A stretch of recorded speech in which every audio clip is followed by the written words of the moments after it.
Am I the a-hole for demanding that my niece or her parents pay me back for the hundreds of dollars of perfume she stole from me? I have a perfume collection that I started when I was a teenager, slinging burritos as my first job. I have over 400 bottles at this point. I take great pride in my collection, and I use it. I'm also happy to give people decants, samples of most of my bottles. Let them sample a spray or two, give some bottles as gifts, etc. What I have a huge issue with is my 17-year-old niece coming into my home under the guise of walking my dog, decanting bottles on her own, and selling the samples to her little friends. She thinks that because I have so many bottles, I wouldn't notice some missing or getting massive dents in them. Well, little Miss Entrepreneur failed to realize that her private Instagram wasn't friends only or whatever, and I saw every story with each price and sample she had. I tallied that shit up and got a pretty good estimate based on cost per ounce.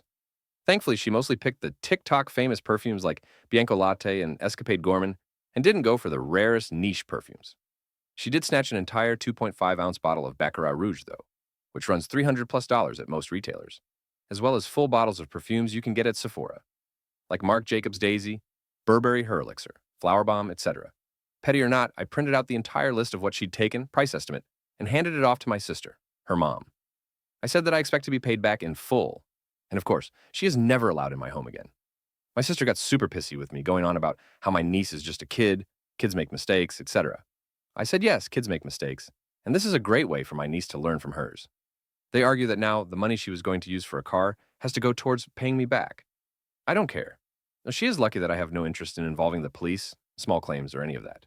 But am I the a-hole because she is a teenager?